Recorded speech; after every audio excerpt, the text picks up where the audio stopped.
کا درود و سلام کا مہینہ ہے۔ آیت درود بھی اسی میں نازل ہوئی۔ حضرت سیدنا امام جعفر صادق رضی اللہ تعالیٰ عنہ کے بقول اس مہینے میں ہر دن 700 مرتبہ درود شریف پڑھا جائے۔ آپ فرماتے ہیں کہ شعبان کے ہر روز ہر دن 700 مرتبہ جو ہے درود کو پڑھا جائے۔ ہو سکے تو اس پر عمل کرنے کی کوشش کریں۔ اللہ مجھے آپ کو تمام مسلمانوں کو اس پر عمل کی توفیق عطا فرمائے۔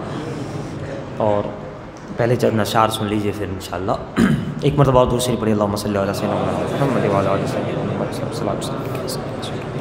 محمد۔ نسبت کے اثار ہے، عشق و محبت کے اثار ہیں۔ اپنے پیر و مرشد، اپنے بزرگان دین سے ہوتے ہوئے علی اور علی سے نبی پاک صلی اللہ علیہ وسلم فرماتے ہیں، یہ کیسا کرم، یہ کیسا کرم تو نے نگاہ یار کیا۔ یار پیر و مرشد آقا فرماتے ہیں، یہ کیسا کرم تو نے نگاہ یار کیا۔ میں بے قرار نہ تھا، میں بے قرار نہ تھا، تو نے بے قرار کیا۔ میں بے قرار نہ تھا، تو نے بے قرار کیا۔ یہ کیسا کرم تو نے نگاہ یار کیا۔ اور محفل میں بار بار انہی پہ نظر گئی، محفل میں جو بار بار انہی پہ نظر گئی۔ ہم نے بچائی لاکھ مگر پھر ادھر گئی۔ ایک ایسا کرم تو نے نگاہ یار کیا۔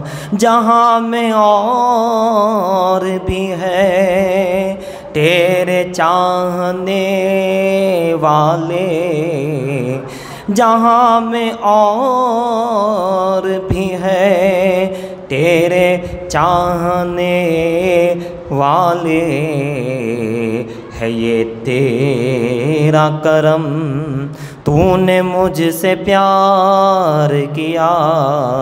ہے یہ تیرا کرم تو نے مجھ سے پیار کیا۔ اور میرا بھی بیڑا، میرا بھی بیڑا لگا پار اے میرے مرشد، میرا بھی بیڑا لگا پار اے میرے مرشد۔ نہ جانے تم نے، نہ جانے تم نے کتنوں کا بیڑا پار کیا۔ نہ جانے تم نے کتنوں کا بیڑا پار کیا۔ میں بے قرار نہ تھا، تو نے بے قرار کیا۔ وہی بتائیں گے انداز عاشقی کیا ہے، وہی بتائیں گے، وہی بتائیں گے انداز عاشقی کیا ہے۔ جنہوں نے ڈوب کے دریائے عشق پار کیا، جنہوں نے ڈوب کے دریائے عشق پار کیا، وہی بتائیں گے انداز عاشقی کیا ہے، جنہوں نے ڈوب کے دریائے عشق پار کیا۔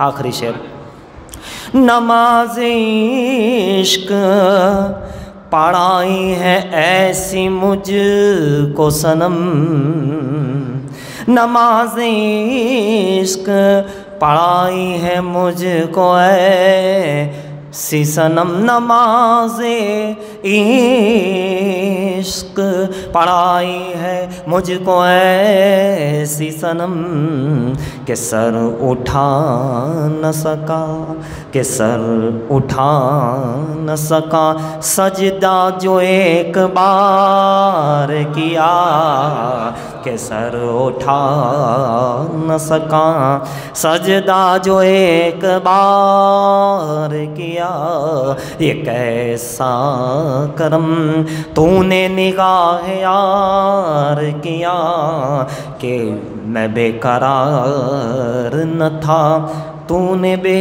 قرار کیا۔ اللہ اکبر، اللہ اکبر، یا رسول اللہ، یا سبحان اللہ۔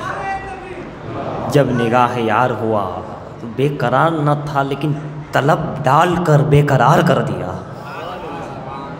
پہلے طلب نہ تھی، طالب نہ تھا، نہ طالب تھا، نہ طلب تھی، نہ مطلوب تھا، نہ محب تھا، نہ محبوب تھا، نہ محبت تھی، نہ عاشق تھا، نہ معشوق تھا، نہ عشق تھا، مگر نگاہ یار نے، نگاہ معین الدین نے، نگاہ شاہ عالم نے، نگاہ مرشد نے طلب بھی پیدا کر دی، طالب بھی بنا دیا، طلب بھی بیچ میں ہے، محب بھی ہے، محبت بھی ہے، محبوب کا مقصد بھی بتا دیا، مقصود بھی بتا دیا، زندگی کا مقصود بتا دیا، عبادت کا مقصود بنا دیا۔ اور بے قرار نہ تھا، لیکن اب یاد میں طلب میں بے قرار ہے، بے قرار ہے کہ کب ملے، جانے جانا کب ملے، وہ اللہ کا حبیب کب ملے، وہ مقبول بارگاہ کب ملے، وہ اللہ والا کب ملے جو نگاہ اٹھا کر کے، ہاتھ پکڑ کر کے ایک ہی نگاہ میں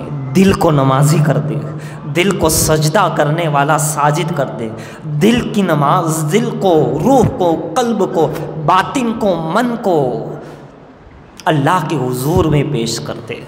یہ شعبان کا عظیم ترین، بہت ہی مقدس مہینہ، بہترین مہینہ، سبحان اللہ، اللہ اللہ، جس میں ظاہر شاہ سرکار بخاری رحمۃ اللہ علیہ کا دن ہے، جس میں خواجہ فخر الدین چشتی علیہ رحمہ کا دن ہے، شہزادہ قطب عالم شہزادہ غریب نواز کا دن ہے، جس میں ولادت پر ولادت، کبھی مولا عباس کی ولادت، کبھی امام حسین رضی اللہ عنہ کی ولادت، کبھی علی اصغر کی ولادت، کبھی نہ جانے اہل بیت سے، خاندان اہل بیت کی آمد ہے ولادتوں کے دن۔ اسی کے ساتھ بڑے بڑے ایام، آج کا جو دن ہے 7 شعبان، حضرت سیدنا خواجہ ابو سعید مبارک مخزومی رحمۃ اللہ تعالیٰ علیہ، جو حضور سیدی سرکار پیرانی پیر روشن ضمیر غوث اعظم دستگیر رضی اللہ تعالیٰ عنہ کے پیر و مرشد ہے۔ ہاتھ تازہ لگاتے چلے جاؤ، کیسے کیسے ایام ہیں۔ 8 شعبان صبح مولانا نذیر قطب عالم یعنی صدر کیمپ بازار، پھر اس کے بعد اور بھی بہت سارے جو ہے مسلسل ایام رہے گئے۔ یہ مبارک مہینہ ہے، اس میں کئی اللہ والوں کے دن ہیں، کئی بڑے مقبول بارگاہ کے دن ہیں، اور جو ہے یہ سب جو ہے اللہ کے چنندہ بندوں کے دن ہیں۔ اور ویسے بھی شعبان کا مہینہ تو آپ دیکھیے، رمضان اور رجب کے بیچ میں مہینہ ہے، درود و سلام کا مہینہ ہے، روزہ رکھنے کا مہینہ ہے، عبادت کا مہینہ ہے، عظیم ترین یہ اس کے معاملات ہے، اس کی کیفیت ہے، یہ ساری چیزیں۔ ایک واقعہ چھوٹا سا ہے مگر انشاءاللہ اسے عرض کر دوں۔ واقعہ یہ ہے کہ ایک بزرگ ہے اور ان کے مرید ہے۔ حضرات، نگاہ یار ہو، کرم کی بات ہے، نسبت کی بات ہے، محبت کی بات ہے۔ ذرا سا آپ دیکھیں فرماتے ہیں کہ میرے مرشد کے ساتھ میں نے 360 اور ملکوں کے اور دنیا کی سیر کی ہے، اس دنیا کے علاوہ، اور اس کے علاوہ 360 دنیا کی میرے مرشد کے ساتھ میں نے سیر کی ہے۔ عجیب و غریب عالم تھا وہ، عجائب و غرائب۔ فرماتے ایک مرتبہ کوہ کاف پر چلے گئے، کوہ کاف پر مرشد لے گئے، وہاں سے ہم آگے بڑھے، پورا وہ اپنا جو ہے مختصر سفر سنا رہے ہیں۔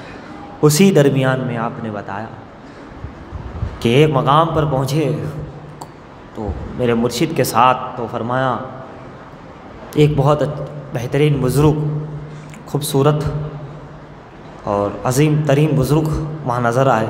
بہرحال ملاقات کی، پوچھا کہ حضور کون ہے؟ کہا یہ حضرت سلیمان علیہ السلام ہے۔ اللہ کا ولی کہاں کہاں جا رہا ہے، کیسی کیسی دنیاؤں کے سفر کر رہے ہیں۔ مرید یہ کہتا ہے کہ میری پہنچ تو نہیں ہے اتنی، لیکن مرشد کے کرم اور ان کی سنگت کی وجہ سے اتنے عالموں کی سیر کی کہ پتہ ہی نہیں، 360 تو میں جانتا ہوں، اور عجائب و غرائب ہے جس میں یہ عالم تو کیا کہنا، ایسے ایسے عالموں کے اندر، ایسی ایسی دنیا، ایسی ایسی عجائب و غرائب کے اندر۔ فرماتے سلیمان علیہ السلام سے وہاں انتہائی خوبصورت اور بڑی، سبحان اللہ، کہاں ان کی ہم نے مطلب زیارت ہوئی، بات ہوئی، اور اس کے بعد پھر آگے کا سفر۔ بہرحال وہ بتاتے، طویل واقعہ ہے، بتانا یہ ہے کہ اللہ کا ولی کا عالم کیا ہوتا ہے۔ آپ دیکھیے کہاں کہاں کس کس انداز سے وہ کیسے کیسے عالموں میں سیر کرتا ہے، کہاں کہاں وہ راز کرتا ہے، کس کس انبیاء کرام سے ملاقات کر لیتا، کبھی آدم سے، کبھی سلیمان سے، کبھی موسیٰ سے، کبھی ابراہیم سے، کبھی خضر سے، کبھی کیسے کیسے صحابہ سے ملاقات، حضور علیہ الصلوۃ والسلام کا دیدار کیا کرتا۔ اللہ کا ولی ہے بھائی، اللہ نے مقبول بنایا ہے، مقبول بارگاہ بنایا ہے، تو جو مقبول ہوتا ہے پھر اس کا عالم ہی کچھ اور ہوتا ہے، اس کا عالم ہی کچھ اور ہوتا ہے۔ رب کی رضا اسے جب حاصل ہو جاتی ہے تو دیکھیے وہ دنیا اور دنیا کے اندر جو کچھ بھی ہے اس میں تصرف کرتا ہے، اختیار ہوتا ہے، اور وہ دم میں جو چاہے کر سکتا ہے، مگر حکم الہی سے، رضائے مولا سے، اللہ اس کے رسول صلی اللہ تعالی علیہ وآلہ وسلم کی رضا سے۔ اور یہ دنیا کا عالم ہے میرے پیارے، دنیا ہے۔ حضرت عیسیٰ علیہ السلام کے دور میں ایک شخص جو ہے غیر کلمہ پڑھنے والا تھا، مسلمان نہیں ہوا تھا، ابھی کلمہ نہیں پڑھا تھا۔ اس نے عیسیٰ علیہ السلام سے کہا کہ میں نے سنا ہے کہ آپ مردوں کو زندہ کرتے ہیں، تو اگر آپ ایسا کرتے ہیں تو میں بھی دیکھنا چاہوں، اور ایسا ہو سکتا ہے کہ کبھی آپ نے مجھے دکھا دیا اور میں نے دیکھ لیا تو میں ایمان لے آؤں گا، کلمہ پڑھ لوں گا، آپ نبی ہے، میں اس کا اقرار کر لوں گا۔ مگر یہ ہے کہ ہم نے سنا ہے کہ آپ اندھوں کو شفا دیتے ہیں، کوڑی کو شفا دیتے ہیں، اور مردوں کو زندہ کرتے ہیں۔ جب انسان مر جاتا ہے، اس کی روح نکل جاتی ہے، اس کو آپ زندہ کرتے۔ آپ نے فرمایا بے شک اللہ نے ہمیں اختیار دیا ہے۔ تو کہا چلو پھر، کہا چلیے۔ قبرستان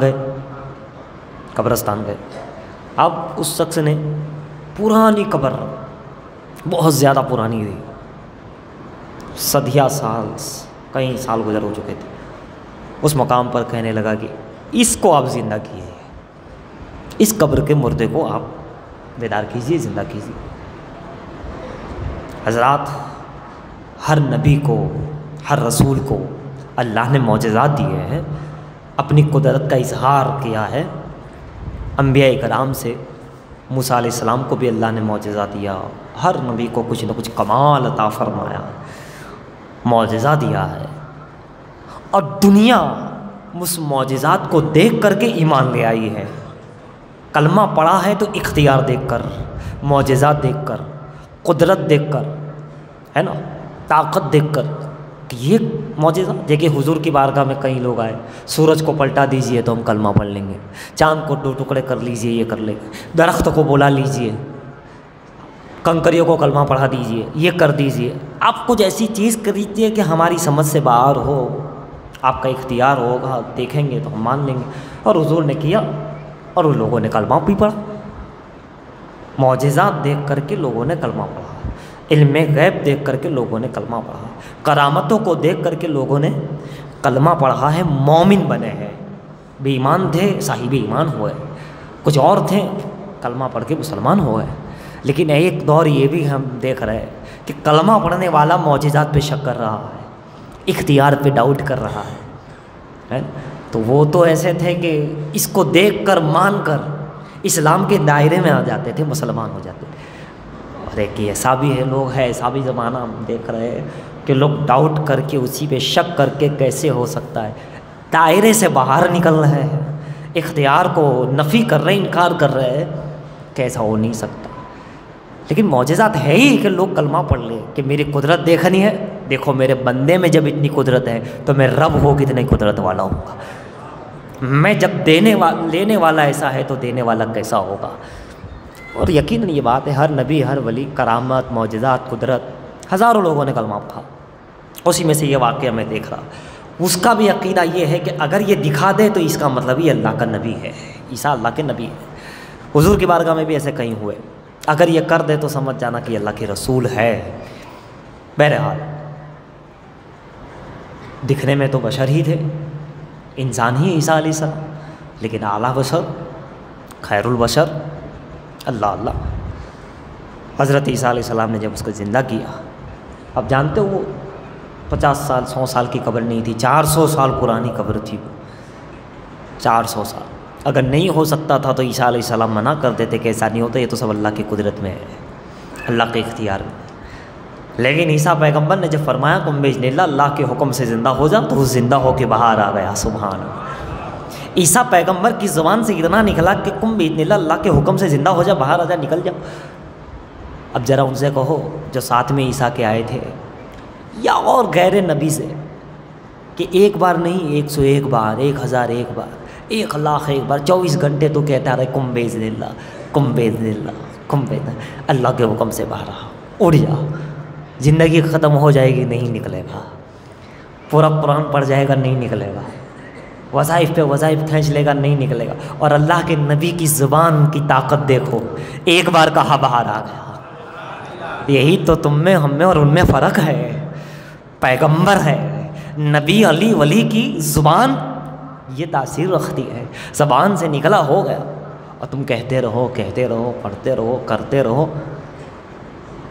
نہیں ہوگا زندہ۔ کوئی ہو سکتا ہے مردہ زندہ؟ نہیں۔ ہاں اللہ کا ولی چاہے تو اس کی ایک الگ بات ہے، وہ کرامت ہے، اللہ اور اس کے رسول کی عطا ہے۔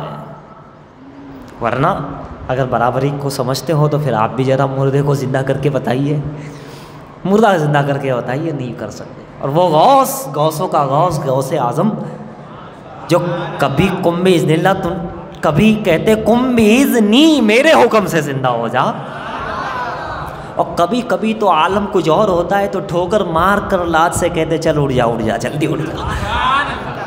وہ غوث اور وہ خواجہ اعظم اور قطب الاقطاب، یہ حضرات مردہ کو یوں زندہ کر دیتے جیسے ہاتھوں میں کھیل ہے، مر جاؤ تو مر جاتے ہیں، زندہ ہو جاؤ تو زندہ ہو جاتے ہیں۔ عجیب معاملہ ہے۔ روح نکالنے والا نکال رہا ہے، جا رہا ہے، اس روح کو واپس کھینچتے ہوئے نظر آ رہا ہے، روح کو واپس لوٹاتے ہوئے نظر آ رہا ہے۔ ایک ذرا آپ بھی کر کے بتاؤ، کسی کو نہیں کر پائے گے۔ لیکن اللہ کا ولی فوراً اگر چاہے تو اشاروں سے اپنے کایا ہی پلٹ دے دنیا کی۔ جمال یار سے بڑھ کر کوئی جمال نہیں، اور تو بے مثال ہے، تیری کوئی مثال نہیں۔ جمال یار سے بڑھ کر کوئی جمال نہیں، اور تو بے مثال ہے، تیری کوئی مثال نہیں۔ اور ہزاروں اٹھتے ہیں اس در سے زندگی لے کر، ہزاروں اٹھتے ہیں اس در سے زندگی لے کر، میں کیسے کہہ دوں کہ تمہیں میرا خیال نہیں؟ میں کیسے کہہ دوں کہ تمہیں میرا خیال نہیں؟ جو ہزاروں یہاں تو زندگیاں بٹتی ہے، زندگی پر زندگی، زندگی پر زندگی بٹ رہی ہے۔ حضرات آپ اندازہ لگاتے چلے جاؤ تو جو زندگی دے دے وہ اللہ کا ولی ہے، اللہ کا مقبول بندہ ہوتا ہے۔ جو بندگی دے دے اسے ولی کہتے ہیں۔ جو توبہ کی توفیق جس کے ذریعے اور جس کے ادب کی وجہ سے مل جائے وہ اللہ کا مقبول بندہ۔ حضرات عیسیٰ پیغمبر نے جب زندہ کر دیا، اتنا کہنا تھا کہ باہر کا حضور سلام آپ پر، کیا قیامت آ گئی؟ کیونکہ قیامت میں آنا ہے باہر۔ کہا نہیں قیامت نہیں آئی ہے، ابھی تو بہت وقت ہے، تو آرام کر، اندر ہی رہ، لیکن تیری مرضی اگر باہر رہنا تو اس کا بھی اپنے پاس مسئلہ حل ہے، تجھے کیا چاہیے؟ اللہ کے ولیوں اور نبیوں کی معاملات تو دیکھو، اللہ اس کا بھی انتظام ہے۔ کہا نہیں باہر کا عالم عجیب ہے، میں اندر بھی برابر ہوں، باہر کی دنیا اندر سے بھی خطرناک ہوتی جا رہی ہے، اندر ہی ہم برابر ہے۔ کہا دیکھ لیا تو نے، ٹھیک سے بات کر لے، مسافہ کر لے۔ کر نہیں حضرت دیکھ لیا، برابر یقین ہے۔ چلو اس سے پوچھتے تو ہے تو کتنا پرانا ہے، اسی سے پوچھتے ہیں۔ کہا تجھے گئے ہوئے دنیا سے کتنے سال ہوئے؟ اس نے کہا حضور 400 برس ہو گئے، 400 سال پرانا مردہ ہے۔ کہا دیکھ لیا؟ کہا اس سے بھی پرانا زندہ کرنا ہے کوئی؟ کہا نہیں مجھے یقین ہے، آپ اللہ کے نبی ہیں، اللہ نے آپ کو اختیار دیا ہے، میں کلمہ کو تو مان گیا۔ میں دیکھا آپ نے کرامت معجزات کمال دیکھا، مان گئے، ایمان میں داخل ہو گئے۔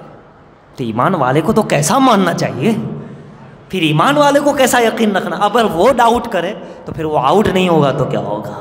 اس کے اسلام اور ایمان میں شک اور شبہات نہیں آئیں گے تو کیا آئیں گے؟ پوری تاریخ اٹھا کے دیکھو، آدم سے لے کے آج تک، میرے حضور کی مدنی ساری زندگی اٹھا، علم غیب دیکھا ایمان لے آئے، معجزات دیکھا ایمان لے آئے، انکار کیا گئے، کوئی منافق ہو گئے، کوئی مرتد ہو گئے، انکار کرتے ہی آؤٹ ہو گئے، کچھ منافق بھی تھے اور کچھ مرتد بھی ہوئے۔ بہرحال عیسیٰ علیہ السلام نے کہا ٹھیک ہے تو جا سکتا ہے، لیکن یہ تو بتا یہ قبر کے حالات کیا ہے، کیسے کیسے عذاب ہے، کیا ہے، تاکہ انہیں بھی پتہ چلے۔ میں تو جانتا ہی ہوں اللہ کے حکم سے، اللہ کے کرم سے، اللہ نے بتایا ہے، لیکن اس نے کہا کہ حضور سارے عذاب قبر کے تو ٹھیک ہے بات کے، جو پہلا آغاز ہوتا ہے موت کی سختی، موت جب روح نکالی جاتی ہے، اور اس وقت گناہوں کی وجہ سے زندگی میں جو ہم نے گناہ کیے ہوتے ہیں، حرام کاریاں کی ہوتی ہے، اس کی وجہ سے جو اس وقت موت کو سخت بنا دیا جاتا ہے، تو چونکہ میں بھی گناہ گار، بہت زیادہ گناہ کرنے والا تھا، لہٰذا جب روح نکالی گئی تو نرمی سے نہیں سختی سے نکالی گئی، ایک عذاب عتاب ہی تھا وہ۔ حضور روح تو نکلے ہوئے آج 400 سال ہو گئے ہیں، لیکن اس موت کی سختی کو میں ابھی تک محسوس کر رہا ہوں۔ دیکھا آپ نے کیسا عذاب ہے، زندگی گناہوں کے اندر گزارنے والوں توبہ کرو، موت ہی کی سختی کا یہ عالم ہے، قبر کا عذاب اور اس کے تو پہ دردناک معاملات ہے، اللہ ہماری حفاظت فرمائے۔ اس لیے اپنی زندگی میں اپنی آخرت بنا لو، اپنی موت بنا لو، اپنی موت کو بہتر بنا لو، نرم بنا لو۔ یہ زندگی کتنے دنوں کی ہے؟ زندگی تو آج ہے، کل نہیں، کل آنکھ بند ہو جائے گی، کل ہم دنیا سے چلے جائیں گے، کیا ہوگا؟ کچھ نہیں ہوگا، کچھ ہاتھ نہیں آئے گا۔ اس قبر کی زندگی میں یہ دوست، یہ پڑوس، یہ اڑوس پڑوس، یہ قریب رشتہ دار، کوئی ساتھ نہیں۔ وہاں نماز تمہاری ساتھ ہے، روزہ تمہارے ساتھ، نیک اعمال تمہارے ساتھ، دیانت داری تمہارے ساتھ ہے، ایمان تمہارے ساتھ ہے، یہ سب تمہارے پڑوس رہے گے، ساتھ رہے گے۔ اگر یہ نہیں ہے جو تم نے اچھے اعمال کیے، برے اعمال کیے، تو پھر وہ ساتھ رہیں گے، برائی ساتھ رہے گی۔ وہاں کے ساتھی وہ ہے، دوست وہ ہے، اچھے اور برے عمل وہ ساتھی ہے۔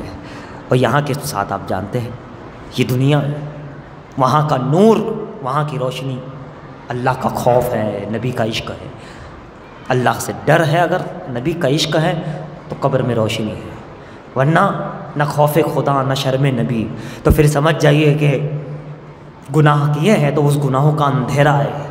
جتنا گناہ زیادہ ہوگا قبر میں اتنا ہی اندھیرا زیادہ ہوگا۔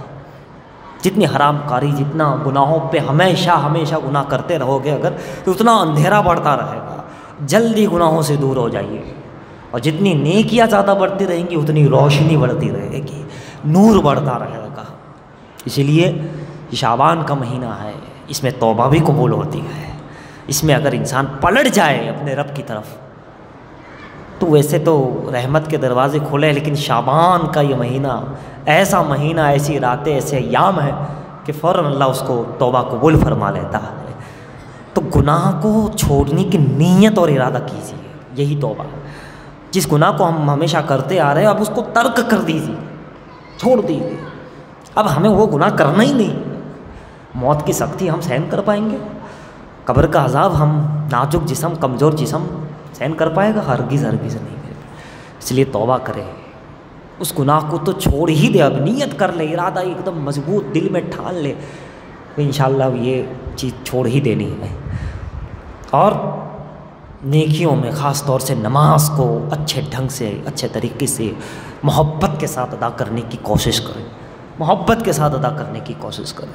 اس لیے عزیزان محترم، یہ اللہ کے جو اولیاء ہے، یہ تمام جو ہے یہ اتنے محفوظ ہے، گناہوں سے اتنا دور ہے، اتنے پاک لوگ ہیں، یہ اتنے پاک ہے کہ دنیا ہی کے اندر انہیں اللہ کے جمال اور رسول اللہ کے کمال کا دیدار ہوتا ہے۔ جو چیز جنت میں ہونی ہے، آخرت میں ہونی ہے، پاک و صاف کر کے اللہ وہاں کروائے گا دیدار۔ اور یہ لوگ دنیا ہی میں اتنے پاک و پاس رہے ہیں، صاحب تقوی رہے ہیں کہ اللہ نے دنیا ہی میں ان کو جمال دکھا دیا، دنیا ہی میں اللہ نے ان کو اپنا کمال دکھا دیا۔ اللہ کے حبیب کا دیدار بار بار ہوتا رہا ہے نا، بار بار ان کو جو ہے اپنا اللہ نے اپنے جمال کا دیدار عطا فرمایا۔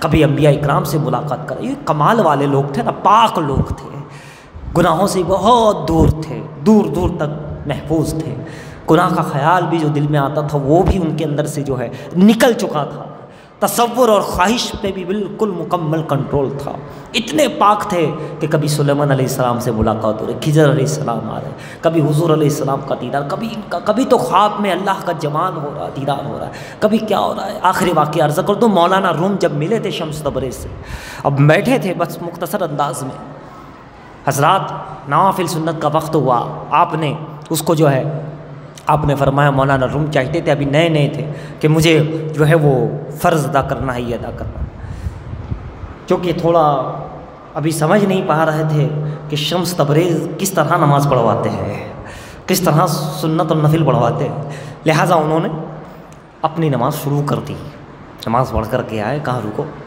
ہم بھی پڑھتے ہیں اور ہم پڑھتے ہی رہتے ہیں، نماز سے دور تو ہے ہی نہیں، اللہ ہی اللہ، لیکن وہ تم نے پڑھی وہ اور ہے، اور اب جو رنگ دے کر جو طریقہ دے کر ہم پڑھواتے وہ اور تھا، لیکن پھر بہرحال نے کی ہے تو ٹھیک ہے، بیٹھو، طریقہ بتایا۔ اب اس کے اندر ان کو آنکھ لگ گئی، رحمت جب برسی تو ذہن پہ غالب آ گئی، دل پہ غالب آ گئی، اور پھر آنکھیں بند ہو گئی، صلات جاری ہے، اللہ کی یاد جاری ہے، ایک مرشد اپنے مرید کامل کو کمال کے درجے پہ پہنچا رہا ہے، اور اسی میں رحمت غالب آ گئی اور آنکھ لگ گئی، اور جب آنکھ لگی تو جب آنکھ بیدار ہوئی تو فوراً قدموں میں حضور بڑے خوش ہیں، مولانا روم بڑے خوش ہیں، کہا حضور جو آج تک نہیں ہوا ابھی ہو گیا، کہا کیا ہوا، سرکار تو جانتے ہی تھے، لیکن مریدوں سے سنا جاتا ہے کہ وہ بتائے کہ کیا ہوا، کہا تم بتاؤ کیا ہوا، کہا حضور مجھے حضور پر نور رحمت عالم صلی اللہ علیہ وسلم کا دیدار ہو گیا۔ جب ایسی نماز ادا کی جاتی ہے تو دیدار ہوتا ہے، پاک کر دیا جاتا ہے، جب سب کچھ چین بھی پاک قلب بھی تو سب کچھ ہوتا ہے۔ کہا سبحان اللہ، کہا میں بہت خوش ہو گیا حضور دیدار، کہا بھی تھوڑا تو نے جلدی کر دی، تھوڑا رخ تجھے رب کا بھی دیدار ہونے والا۔ تو یہ ہے کہ ہم اپنا باطن پاک کریں، صحیح معنوں میں اللہ کے ڈر سے، اللہ کی رضا کے لیے حضور سے محبت کرتے ہوئے نیک اعمال کرتے جائے گی تو انشاءاللہ اپنا بیڑا پار ہو جائے گا۔ اللہ کی بارگاہ میں دعا ہے کہ اللہ ہم تمام کو اسی باتوں پہ، انہی باتوں پر